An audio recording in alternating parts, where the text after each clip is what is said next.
Hello y'all, it is Ocho. Today I'm going to be talking about something, a fancy word called Enharmonics, which is a nice, cool musical word for a musical homophone. And you're like, Ocho, what the frick is a homophone? Um, in the English language, there's words that are spelt differently, but they sound the same. For example, the color red, and I read the book. There, like go over there, and their book, and like they're cool people. Like they're over there reading their book. Now those are homophones. So we're going to do the equivalent of a musical homophone.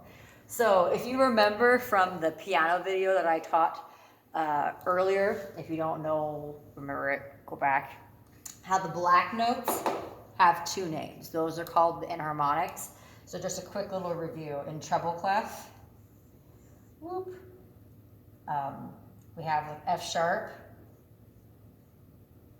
but it's also called G flat. And we've mentioned that already, right? It's the same thing like C sharp is the same thing as D flat. We've talked about those, so hopefully that's a nice, easy piece of review for you. But I want to get more in depth using double sharps and double flats. But before we do that, I'm just going to do two more things. The white keys right here that have like the natural half steps. We have E is the enharmonic of F flat. Same pitch on the piano. You can't see the piano, but it's the exact same pitch. And then B, let's do right here on the piano, is the same thing as C, C flat. So these guys are buddies, these ones are buddies, these are buddies, and those are buddies. Okay, those are the easy ones that we've talked about already in the piano video. But let's talk about using double sharps and double flats, because the white keys can also have an enharmonic equivalent.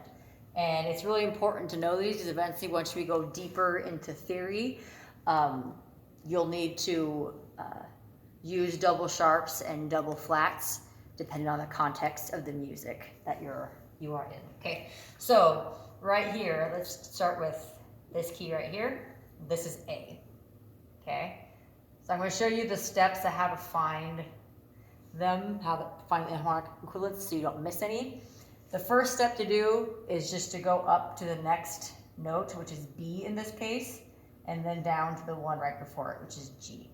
Okay, so you're going to see if you can find an enharmonic for these two right here. So A, right here, if we want to call it a type of B, you go from B to B flat to B double flat.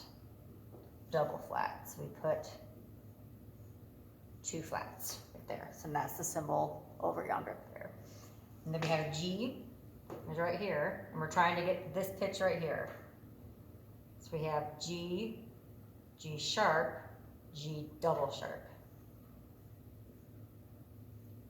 She put a little X right there. It looks like that. Does that make sense? So we're just going to try a few more. Let's see if we can do it with this one right here. This is D. Hopefully you can still see here. Yeah. So you have D.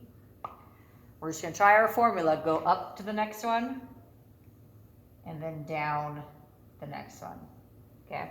So we have D right here. We want to see if we can call it a type of an E. We have E, E flat, E double flat. So E double flat is the enharmonic of D.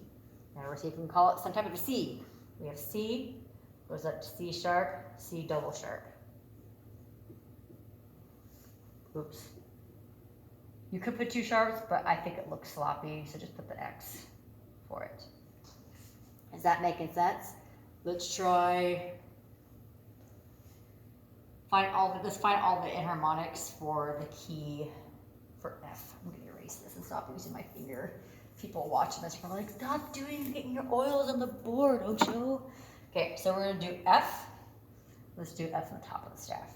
Actually, let's do bass clef. Let's do bass clef. Switch it up a bit. So F is right here. And we're gonna see if our formula works to go.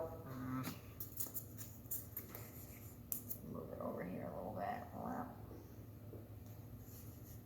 We're gonna go up to G and just see if our formula works, and then go down to E. And we're gonna find all the enharmonic equivalents. Okay, so we have F.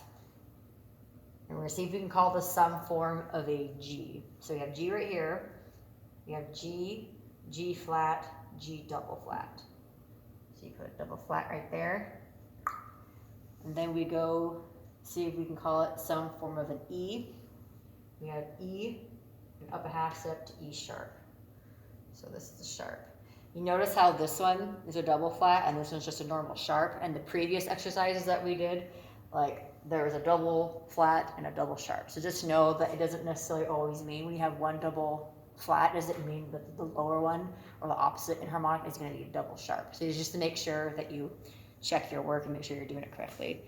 Okay, the next one, let's stay in the bass clef, and let's do this one right here. See if you can find 3 enharmonics for this key right here. So let's call it A flattened bass clef. Okay, so we're going to see if we can go up to B or down to G. See if we can do that, right? Okay, so we have this key right here. Whoop. We already have A flat, so we're going to see if we can call it G. Can we call it a G sharp? Just put a sharp right there. But can we call this note a type of a B flat? Let's see if we can. So we have B, B flat, B double flat. Are those the same keys? Nope. So that one doesn't work. This is the one where it only has its own, this middle black key of the triplets is the only one that only has 2 enharmonic equivalents. So that's the lesson. It's pretty simple, but you need to make sure that you really lock onto it and you understand it, because if you don't get it, it will not be good for things that we do in future. So just make sure that you really understand that. Yay, love yous.